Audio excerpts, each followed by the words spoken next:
Bienvenue dans Mais c'est quoi, l'émission où les lois de l'univers viennent te murmurer des secrets, souvent en chuchotant dans une langue morte que même les moines tibétains ont abandonnée. Aujourd'hui, on va parler d'un concept qui dérange, qui ronge, qui efface. Non, ce n'est pas ta belle-mère pendant les vacances, c'est l'entropie. Alors, qu'est-ce que c'est que ce mot étrange qui sonne comme un Pokémon niveau doctorat? L'entropie, c'est le chaos. C'est le désordre qui gagne, toujours. C'est la raison pour laquelle ta chambre ne se range jamais toute seule. Et c'est pas parce que t'es paresseux, hein. C'est la thermodynamique qui le dit. Imagine un château de cartes. Parfait, équilibré, symétrique. Puis imagine un courant d'air. Ou un chat. Ou ton destin. Le château s'écroule. C'est ça, l'entropie. Ce n'est pas le diable, mais c'est un excellent stagiaire du chaos. En physique, plus exactement dans la deuxième loi de la thermodynamique, l'entropie mesure le niveau de désordre d'un système. Et mauvaise nouvelle, elle augmente. Toujours. C'est la seule chose dans l'univers qui ne fait jamais marche arrière. Même les retours d'ex en général se font dans le désordre, pas l'inverse. L'univers entier évolue vers plus de désordre. Ce n'est pas une opinion. C'est une loi. Gravée dans le tissu de la réalité.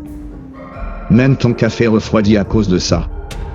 Même ton ordinateur plante à cause de ça. Même ton amour s'éteint un jour. Mais ça, c'est une autre vidéo. En fait, si tu prends l'univers entier comme un gros frigo, bah le frigo est en train de se dégivrer tout seul. Et personne n'a gardé le mode d'emploi. Un jour, il n'y aura plus de chaleur, plus de mouvement, plus de contraste. Juste un grand silence glacial qu'on appelle le deep freeze. Pas un blockbuster Marvel. La fin de toute chose. Mais rassure-toi, ce n'est pas pour tout de suite. On a encore le temps d'oublier nos mots de passe, de perdre nos chaussettes dans la machine, et de poser la grande question, mais où est passée ma motivation? Plus sérieusement, l'entropie c'est aussi ce qui donne un sens au temps.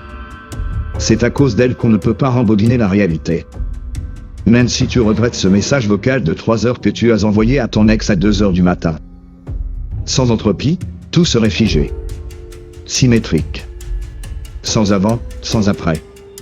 Un cauchemar pour les scénaristes et pour les horlogers. Et attention, l'entropie, c'est aussi le domaine des probabilités. C'est un peu comme un buffet à volonté.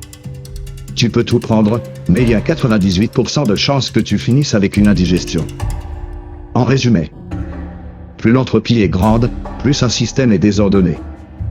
Et ce désordre est irréversible. Un peu comme la coupe Muller en 1993. Et toi, t'es peut-être en train de penser. Ok Lucien, c'est flippant tout ça, mais pourquoi c'est important? Parce que tout dans notre monde se bat contre l'entropie. Ton cerveau. Tes cellules. Tes souvenirs. Même l'amour. Mais à la fin, c'est elle qui gagne. Toujours. C'est la grande dame en noir avec son badge thermodynamique. Et elle n'oublie jamais de pointer. L'entropie, c'est un peu comme un clown triste dans une fête foraine vide.